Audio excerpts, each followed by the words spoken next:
Welcome, everybody. Thank you so much for being here. I'm really excited. My buddy Nathan Payne is with me today. What's going on, Nathan? So Oh, no. excited to have you here. Yeah. Nathan is a real estate investor. He's a wholesaler. He's also a mentor and a coach. He's the founder of Investor Thrive, as well as Painless Flipping and Painless Wholesaling.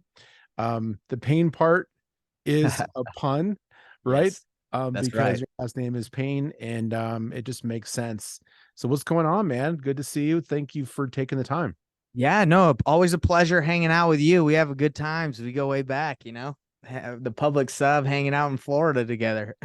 Oh man, that's where we've got our best discussions, I think, is just Oh, yeah. hanging out by the registers, eating public subs in Florida. I mean, that's where all the business happens. That's when it happens right there, everybody. Yeah, no, definitely good times.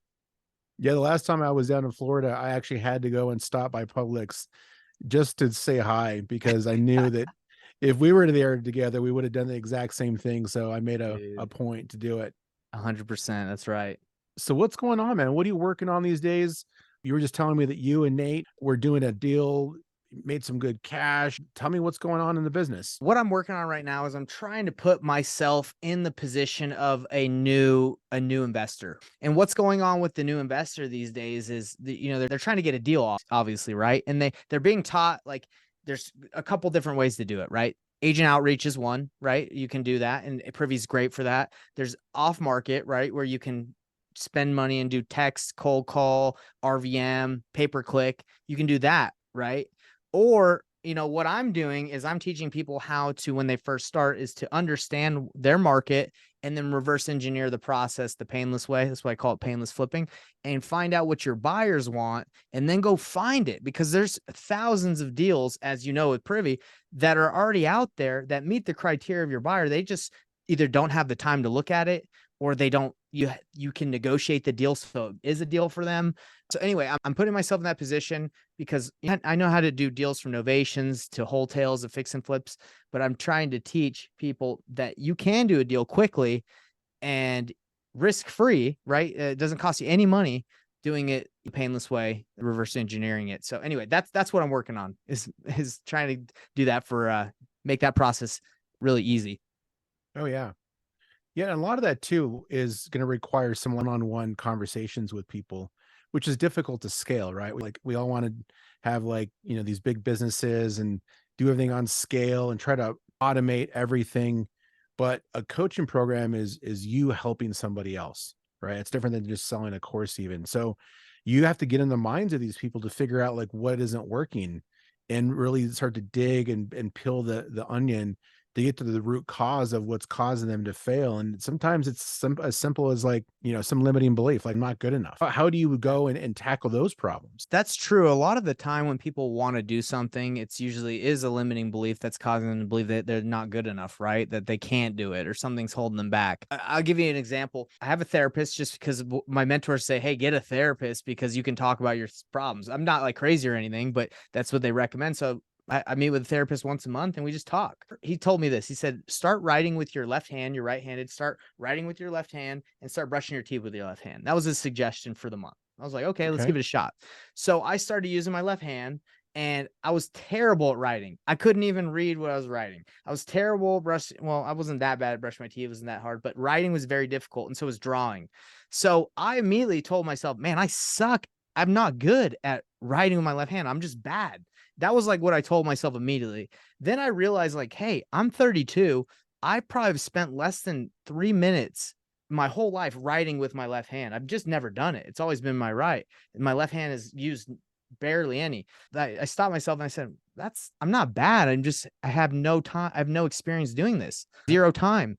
So I've been doing it for like a month now. And my handwriting is I would say it's excellent compared to what it was. Hmm. So for me, even myself, we have limiting beliefs, even though we know those things can squash you. So anyway, the reason I'm telling that story is because I face it. I told myself I sucked, and I'm sure new people tell themselves they can't do it when it's like, hey, of course, you're going to feel like that. You just started. It's okay to be bad when you first start. And that's part of the limiting belief too, is that people think that they have to be able to do it perfectly from the very beginning. Right. And such short attention spans and ADHD, and we see all these people on social media who have their overnight successes, and so a lot of people think that they should have success that quickly as well, and it isn't the way it works. It takes many, many hours of grueling work and time and failure and overcoming obstacles and overcoming those limiting beliefs to be able to go and succeed in anything. Right, And right. people just don't understand that because they've never been exposed to it. What I found out is it's just consistent. If you've read the book The Slight Edge, there's a lot of books like that. It just talks about like consistent action daily gets you to the goal you want to hit. So I think that's what a lot of people that are new to any industry or learning any skill they want. Like you said, they see the TikToks, they see all the social media saying they should be good at it immediately, and they want to scale immediately. Want to get everything figured out where they don't have to do the hard work. And it's like, well, no, you got to do the hard work consistently to be able to master whatever you're doing. Everybody just wants Yeah. the easy route. I want to point to like what you said earlier about the therapist thing. Like therapist is just like a life coach, right? And Yeah. so, I mean, some of the most successful people in the world still have coaches. They just have like higher level coaches that they pay a lot more for. So, I mean, there's nothing wrong with having a coach, no matter at what level you're at, Mm. no matter how much success you have, because there's always things we're trying to teach ourselves. We're always trying to get better.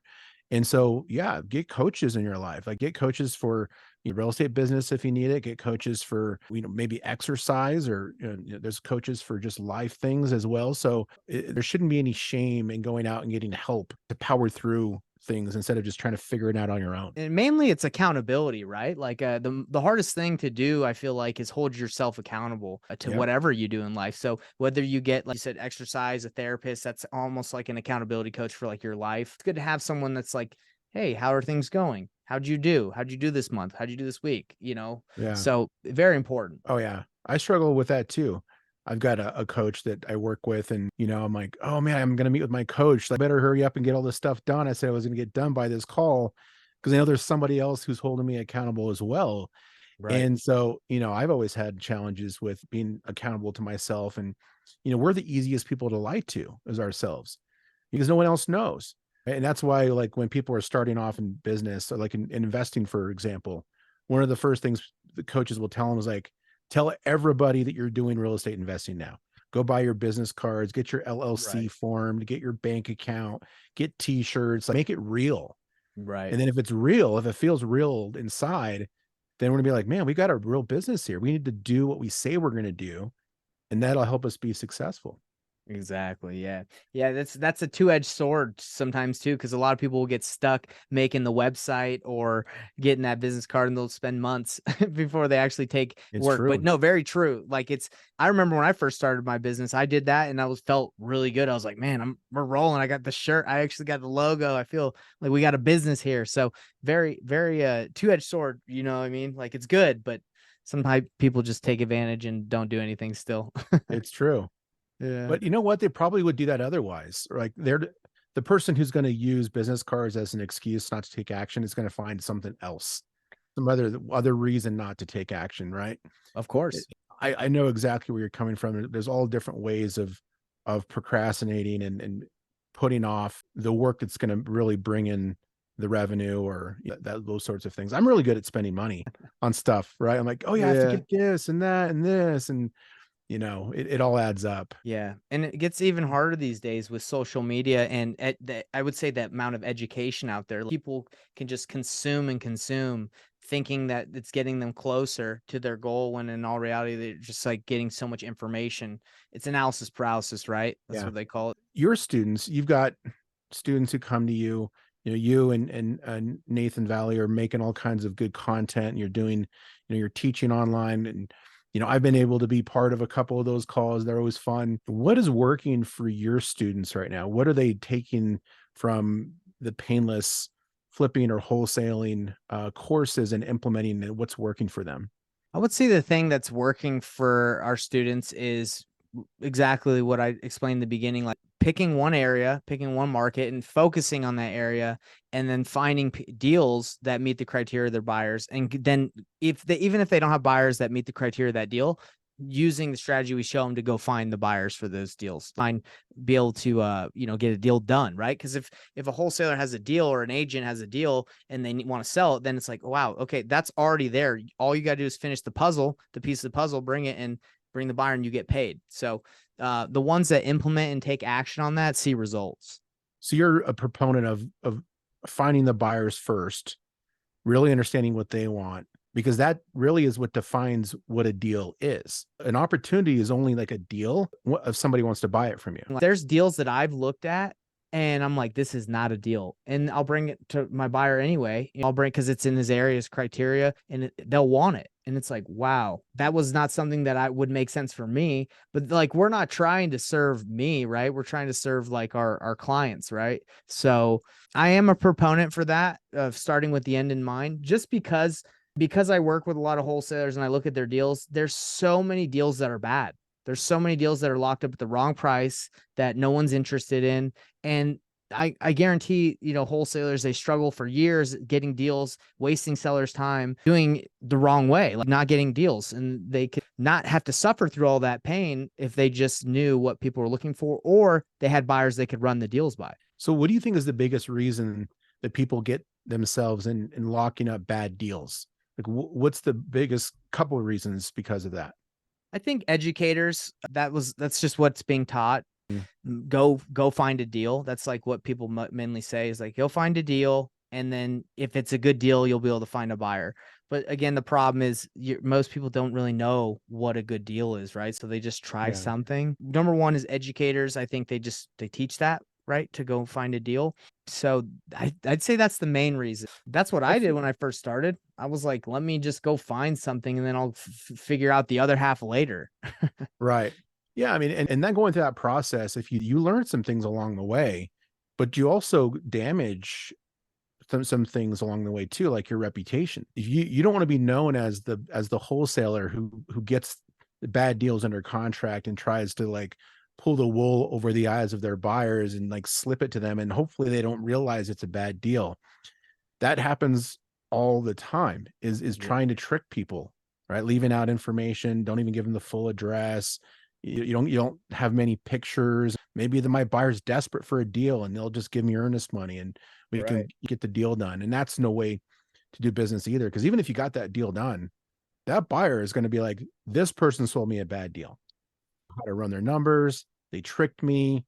And it's a small community. As big as we think it is, word travels fast. And if you're out there doing some nefarious things, you guys, and you're tricking people, you're not being truthful, people will find out and they won't want to do business with you. Yeah, and then people will eventually stop looking at your deals, right? Like if you just keep on bringing some guy like terrible stuff, he's gonna be like, this guy doesn't know what he's doing.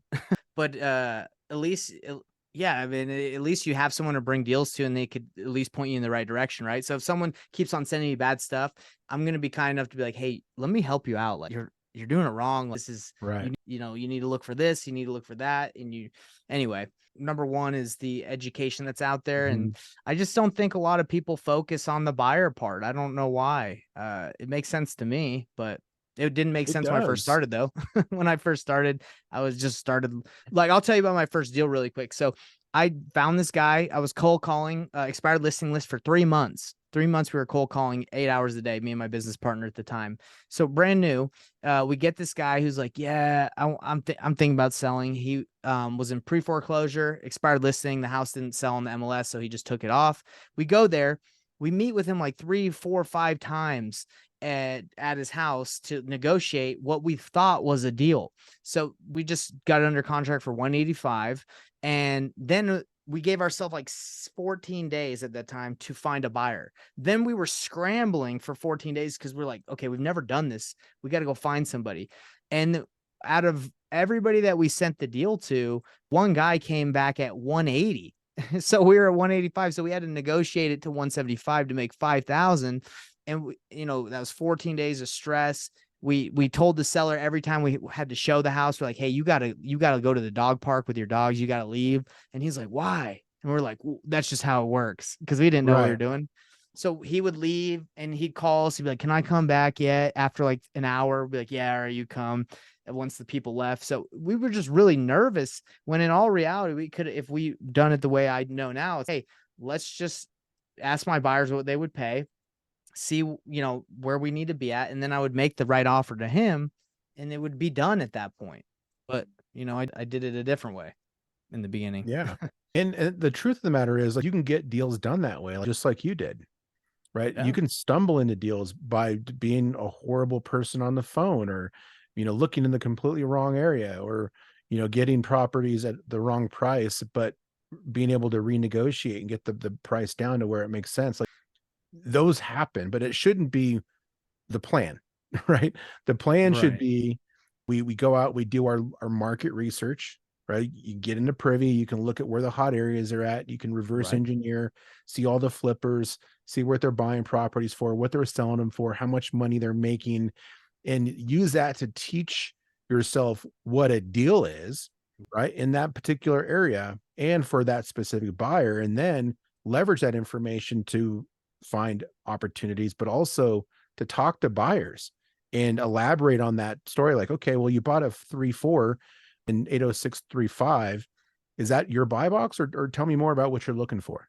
Exactly. Yeah, Privy is amazing for that, right? It tells you what the flipper bought the house for and what he sold it for. So I didn't have that tool, but now with using that tool, it's very easy to know where to be around what a deal is, if an area is hot, if there's a lot of investor activity. So super a useful tool. And the fact that people are still doing things the way I did 5 years ago, of just throwing shotgun shells and like just shooting and trying to hit something, it doesn't make sense. There's no reason to do it like that anymore.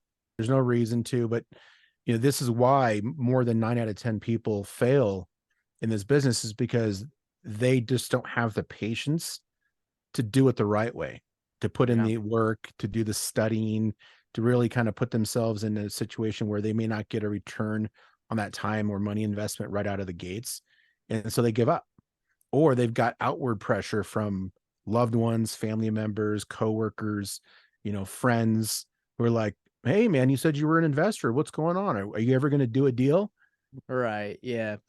No, you're exactly right. And I think a lot of the reason why investors fail as well is because, I luckily was able to get a deal from knocking doors and cold calling, like brute force, which did not continue doing, by the way, because most people can't sustain that level of output.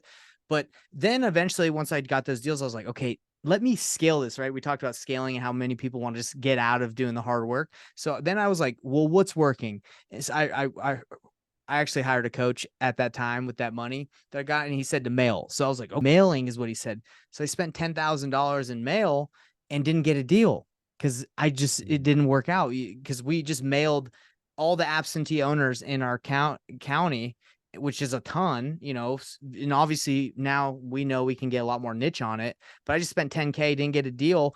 And that, luckily I was able to get out of, make money back and get out of that hole. But a lot of people don't, right? They just start there. Mhm. They start spending money on pay-per-click or massive ad spend and don't get a return. And then they're on top of time, they're out money, right? Yeah. For most people, and I've talked to a lot of people, but I'd love to get your input. Yeah. I think like 4 to 5 months is how long most people will do the business before they just churn out. What do you think that timeline is?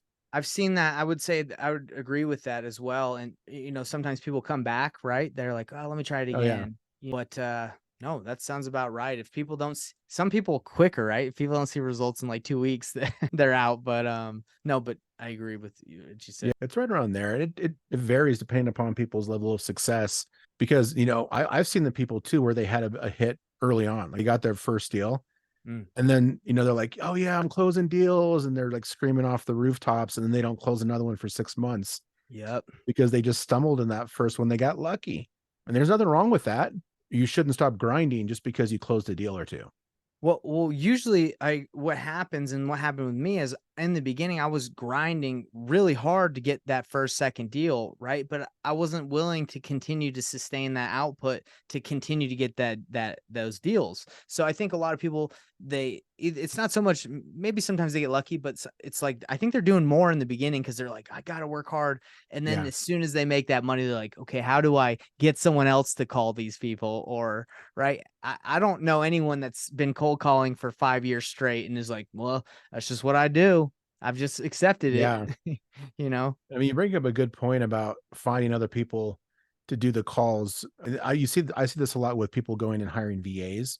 They're like, I'm gonna go hire a VA to do all this stuff for me.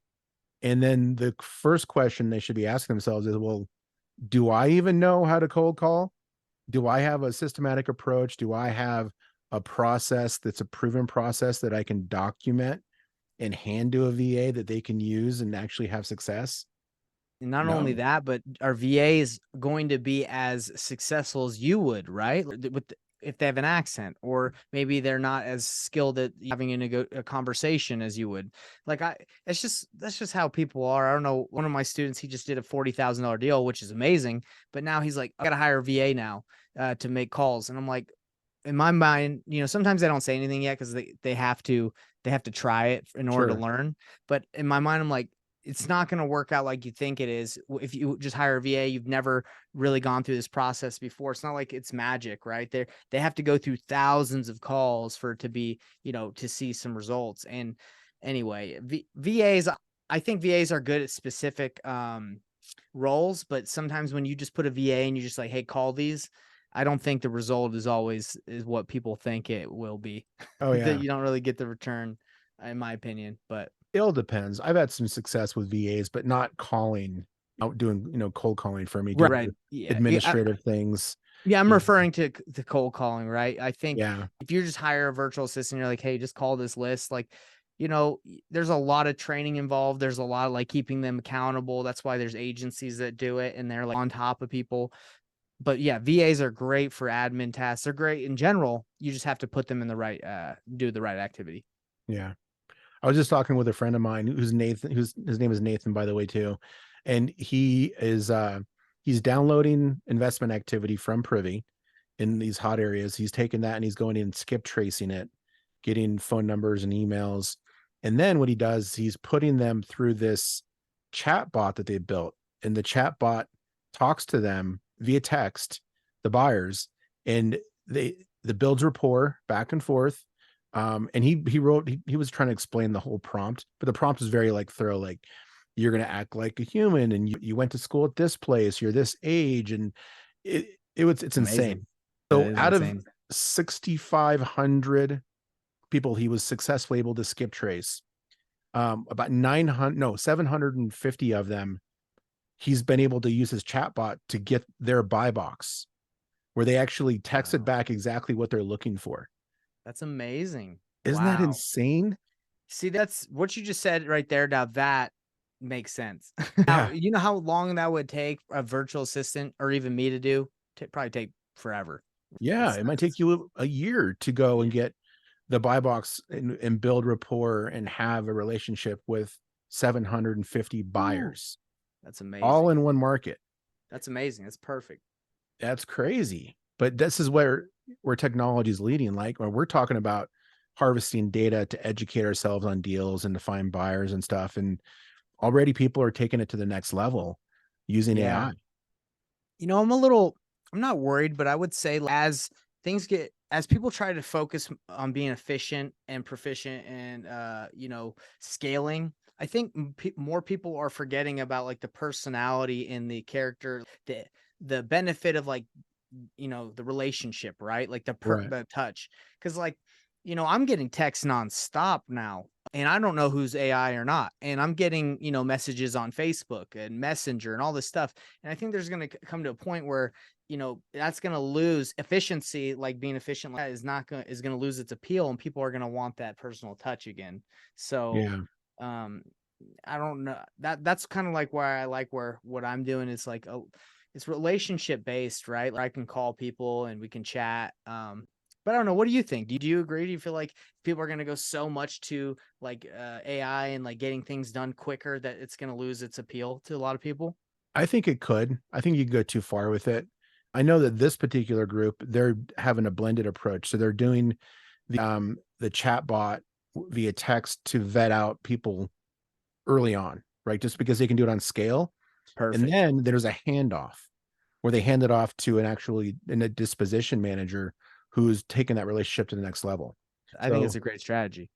and they even have a thing where with the text starts to go sideways, there's a handoff even within the text where like if the chat bot isn't getting the buy box fast enough, or if there's something going bad, it goes over to somebody else so they can take over that conversation.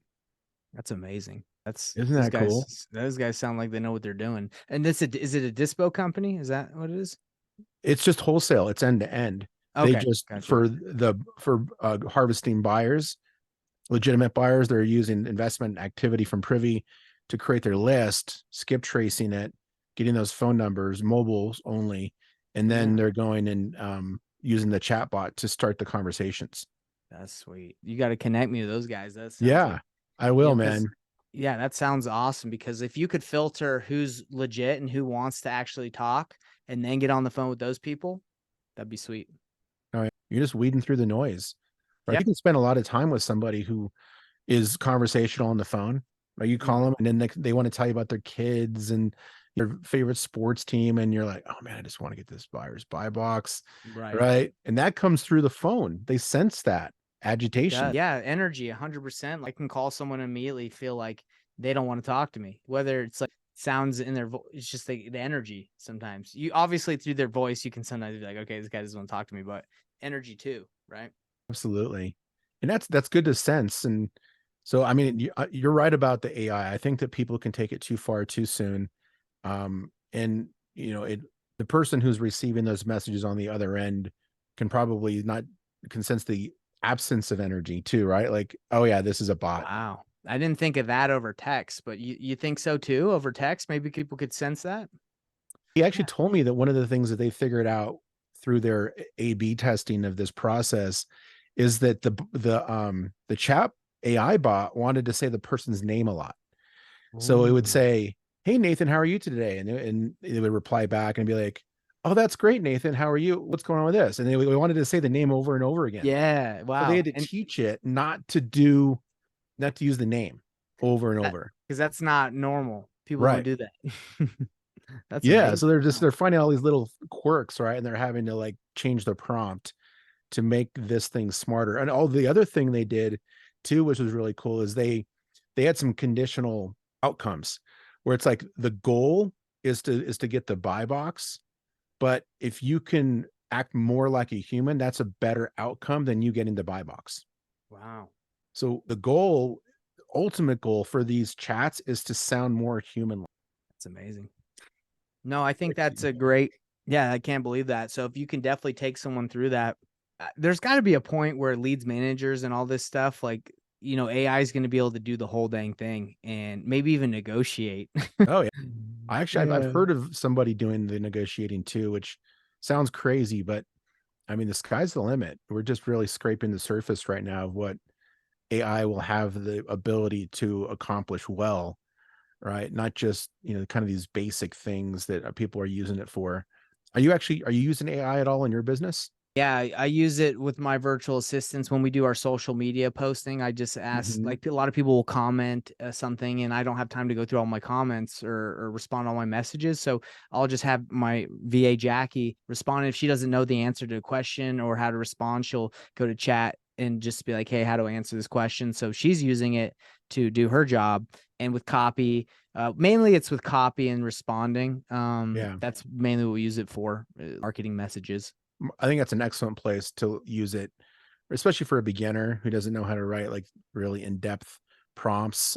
That's me. I haven't put the effort into learning that yet, but I can be like, you know, show me 10 sales copy reasons why, the Privy is the best thing in the world, right? And then it would just give me like Agreed. 10 different things. And, Yeah. for me, I think is really high value because I could sit there all day trying to write copy. That's the biggest thing it's done for me. And I'll even like write an idea of like, hey, help me make a Facebook post or content around this, and it will whip it out, saving me so much time with landing pages, all that stuff. Like it will whip Yeah. that out. So it's great. No, I think it's amazing, and it saves tons of time. And the sky's the limit for that because I think it's like maybe on its. I think Chatbot 4. No, sorry, not Chatbot. It's Chat GPT 4 on maybe the second variation. I don't know how many it's gone through, but I know Yeah. it's just growing and growing. It's gonna be pretty cool to see where it goes next. Um, that's cool. So tell me about deal flow, man. Like, you said that you got a deal done recently that was Yeah. pretty exciting. What's going on? Like, you're doing deals yourself, right? Which most coaches aren't. Most coaches aren't also doing deals. They figured out it's easier to sell coaching than it is to actually do deals. Right. But you're doing both, and that's why I think you're respected in the space, is because you're still grinding. You're still in the weeds with Yeah. people, learning and iterating and be coming up with better processes, and then teaching it to people. Yeah, that's something like I pride myself at, and that's something I'm like truly trying to do, is because obviously I could sit back and not do deals, but the reason why I am is when I see things aren't working right for my people in my program, or things like change, right? The market shifting or whatever. You want to be able to be ahead of the curve, right? You want to be able to tell people what's working, what's not. So that's what I'm doing. And with deal flow, it's just like, hey, let's use our process. Let's go to new markets. Let's just show people exactly how to do this from start to finish. So, like, did I tell you we went to Orlando? Did I tell you that? Went to a new market? No, you Yeah. didn't. So we, 2, 3 weeks ago, we went to Orlando, and we're like, hey, you know what? Some of our students are kind of struggling. Let's go see exactly what's going on. Let's start in a new area. And then, we went in a new area. I made a relationship with a wholesaling disposition company. Have you heard of New Western? Yeah, so New Western. I reached out to New Western because I was like, "Hey, New Western, I know you get a lot of deals, and I know you can't sell them all. I have great buyers. I can help you move your deals." And they're like, "Well, we don't assign our contract to wholesalers. We don't do that." And I said, "That's totally fine. The way I work is I have buyers that will pay me through an invoice. They'll just pay me my fee, whatever I ask, and I'll just bring you them. And you can just do your paperwork and assign your contract to them. I'll get paid by them. Don't worry about me." They're Yeah. like, "Oh, great. Yeah." So they had a deal, and I said, "Hey, this is my buyer would be interested in this." I brought it to my buyer. He's like, "Okay, I'll pay you guys $3,000 for bringing me this deal." Brought it to them. We got it signed within like 2 hours of work, and we just got $3,000 wire like yesterday. Yeah, and it took like little and no time, just because I saw a deal, I knew he wanted it, and then we just connected it, and in a brand new market, right? Brand new Right. area, no experience, but we're just proving the process of painless flipping. If there's deals and you know what people are buying, you just have to make a call and say, "Hey, I will bring you deals if you just pay me 3,000, 5,000, 50,000. Right. What if it still makes sense, they'll pay it." And that's it. So yeah, it's So it's exciting to do that. It's fun. oh yeah.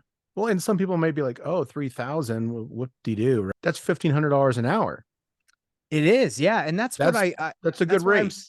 and that's why I get so excited, because I think a lot of wholesalers or new investors, when they get into this, they're like, "I want 50,000 a month. I want 100,000 a month." Hey guys, even if you're doing that as a wholesaling company, you have overhead now. You have employees, you have people that are making it happen. So that 100,000 a month, or that half a million, or whatever you're doing, that doesn't you're not making half a million. You're not making 100,000. You're, after expenses, everything, maybe you're taking 30% of that, 20%, depends how good your business is. So the Hmm. model that I'm showing people is like, hey, yeah, maybe it's not that sexy, but you're getting to keep all of it. It's all Right. profit, because there's no fee overhead. It's you just calling some people using software. Privy, obviously, you want to use something like that to help you, but a lot of people can be happy and live off of 5, 10, $15,000 a month in their pocket. Oh yeah. It's So good cash. And it's yeah, all how you use that money too, right? Don't go out and buy jet skis with it. Like, reinvest it in your business. Like, buy better tools. right. Maybe you have now a systematic approach, and you can, train a VA to do it. And so now you got money to be able to go and find a VA who can help with dispo or some other part of the business, underwriting, something that where you can focus on the high value part of the business, which is the relationships, right? Yeah. So you focus on the relationships, and you can optimize, automate, and hire VAs for the other administrative work. It's not something that is only for noobs, I would say, or new beginners. If you have a big company, people are going to bring you deals and be like, "Hey, do you want to buy this, or could you help me?" And then quickly you can look at it and be like, "Oh, John buys in that area," or "Yes, this is a good deal. Let's send it out." So it's not something just new people do. You can do it as you get bigger too. People Oh will yeah. bring you deals. Like my brother-in-law, he just brought me to his this is a family member. He's not distressed at all. Right. He's doing fine, but he says, hey, I have 2 deals. I want to get them sold quickly. Can you just see if anybody's interested? I said, yeah, man, I'm going to just throw my fee on top and we'll see what we can get. That's it. It's in a new area, but I know how to dispo deals anywhere because of the process. So Right. it's cool that you can take this and you can do it. It's in Fort Lauderdale. I've never done a deal down there. So, but hey, Right. it's not that crazy. All right. With what we've talked about, you can do it. So, yeah, new or not, it's a good strategy. Your brother-in-law brought it to you because he knows that you're in real estate, right? So like you're talking about it, like that whole point of like tell everybody what you do thing brought you a deal. And you're also doing a bunch of stuff on social media, right? So you've got Instagram and what else? What other social medias do you do? I got it. Every platform you can imagine.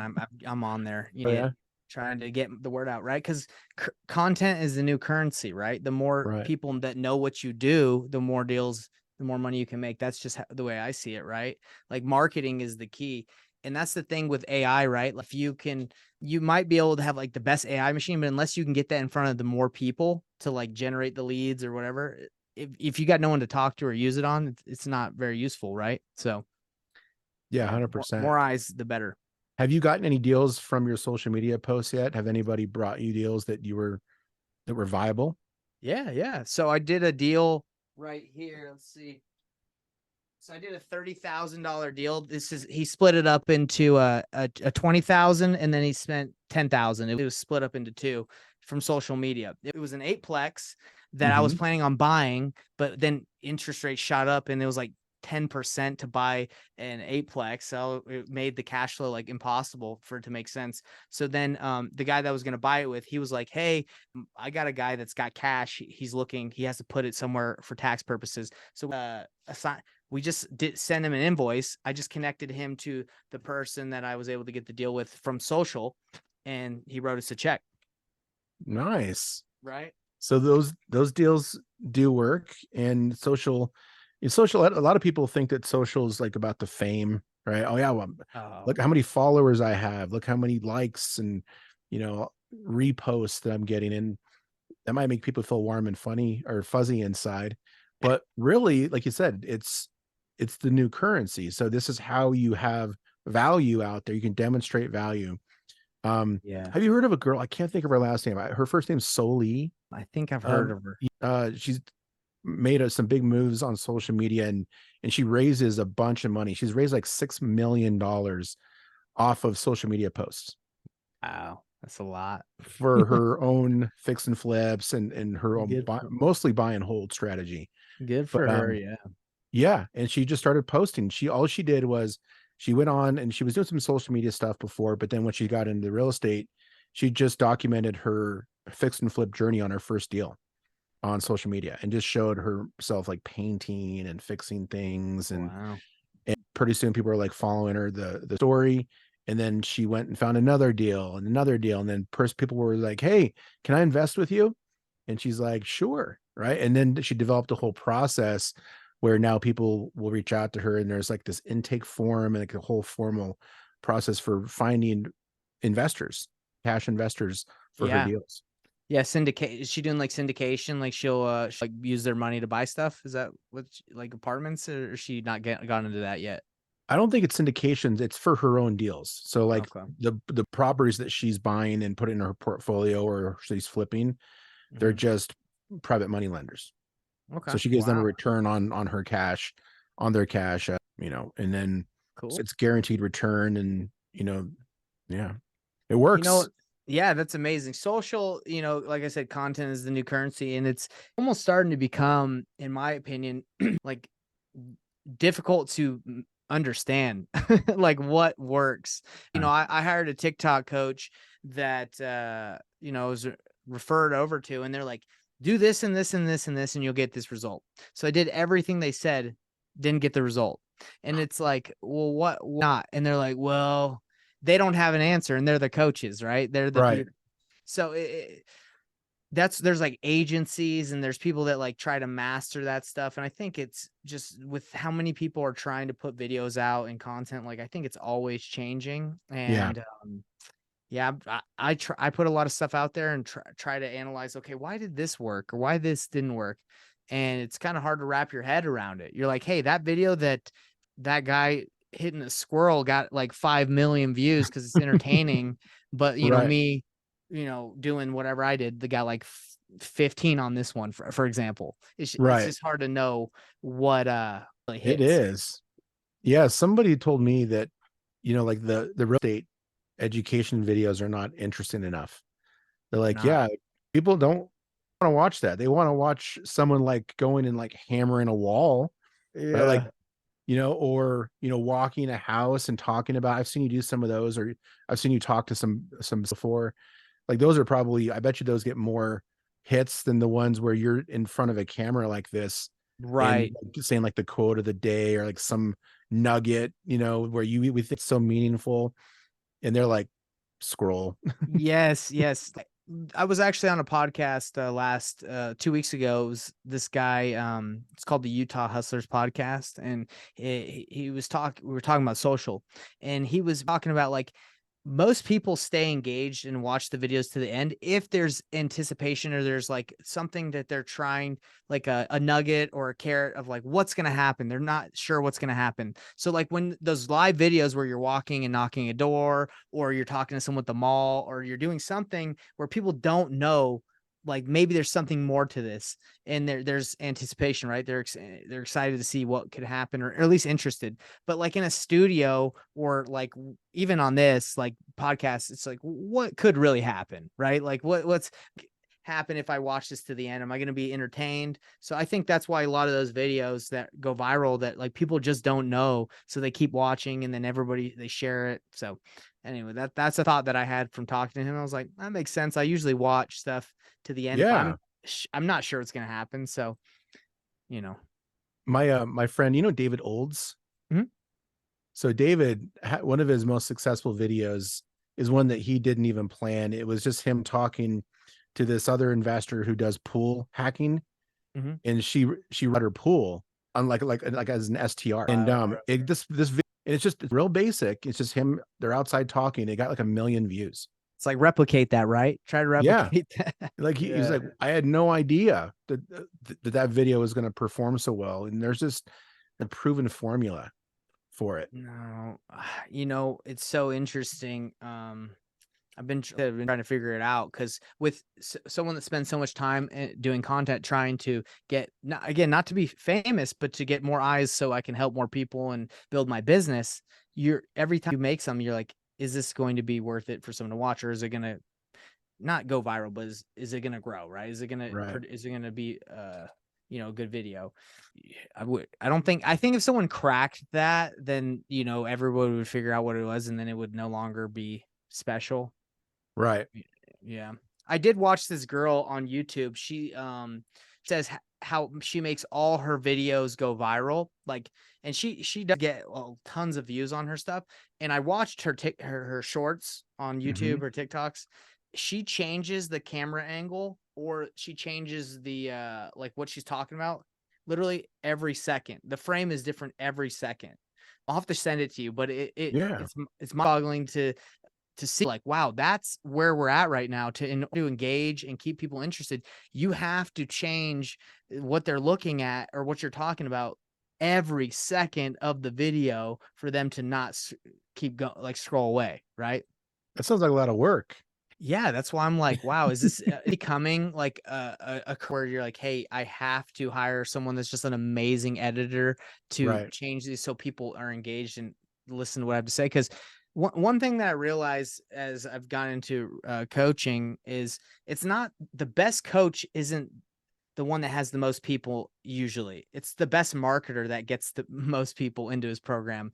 There Hmm. could be a guy who has like the best formula, the best like program, the best way to help you succeed, but if he can't get in front of people for people to know who he is, that's not going to grow, right? Maybe Right. by word of mouth, but most of these people that are crushing, I feel like they just have amazing marketing behind them. They do. It's true. But that person also has to have the ability to teach people and have their people have success, It's right? That's true. what we are talking about earlier, Produce where, results. Yeah.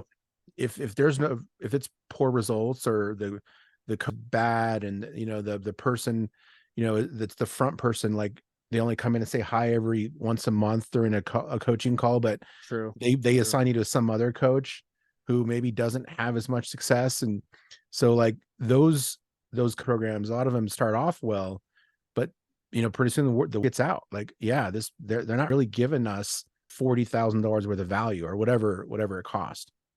You do. Yes, you make 100%. That's correct. Even if it starts off strong, you can get a lot of people through the door. If you can't, provide a great product, eventually doesn't matter. Yeah, it's true. And that's why you're putting in so much time now to make sure people are having success, because there's the majority of the time that people don't succeed isn't because of anything you're doing. It's their own stuff that's stopping Right. them. So now Yeah. you're their therapist as well as their coach. Well, in my program, we actually give people a one-on-one mindset coach that they meet Mm. with every week and Chief Today, they're in the family. Yeah. Yeah, so we use them because I was like, man, Chief Today, you guys, like, you're experts at they coach other people's programs. They like take on the fulfillment. So I was like, what are you seeing that works? Because I want to make sure anyone that works with me succeeds, right? Or gets the results they want. And they said one-on-one mindset coach once a week, and then a real estate coach that they can talk to whenever they want, like additional, right, to your group calls or talking to you. So that's what our program is. Like, I'm in them because I'm Mhm. like, look, I really want to make sure anyone that works with me is going to succeed and get that they. So Have you sat in one of those calls, coaching calls? I haven't sat in with them meeting with the specific client, right, Mhm. or someone in the program, but I have met with the coaches themselves, the mindset coaches here in Utah, and they're pretty good. That's like their sole focus is helping people Mhm. through their limiting beliefs, right? Because if you talk to Brad Chandler in the family, like what a lot of what he talks about is limiting beliefs, like things happen in the past that make people for some reason not believe that they're good enough to do something or get something, so it stops them from wanting to make that call or Right. whatever's going on. So, we're trying to tackle that and help people through that, because that is a real thing. There's that keeps people from taking action that maybe they don't even know about. It's the realest thing, I think, man. It's more real than most people want to admit, and they avoid it, and they'll double down, and they'll do a bunch of other things that don't work because they don't want to face that mindset piece of it head on, and it ends up, wrecking them. So Yeah. it's super important, and that's real cool that you guys are you implemented that into your program. I think more people should, um, and experts too, right? Because Right. I've seen other coaching programs where they have mindset discussions, right? But it's kind of like an afterthought, and it's not really front and center, and it's not individualized. It's just kind of like general mindset stuff, and people's eyes start to gloss over, and they're like, yeah, Right. they're still in the screen. They haven't fallen Yeah. asleep, but are they really listening? Yeah, that's why I think the one-on-one is why it makes so much sense, because like if you're talking to someone one-on-one, kind of like with my therapist, right? Like when I meet with him, I can't hide. I can't gloss Yeah, over. He's asking me a question directly. So, if you're going to do that, one-on-one is probably the way to go. yeah, I agree. So let's start to wrap up here, because I know your time is super valuable.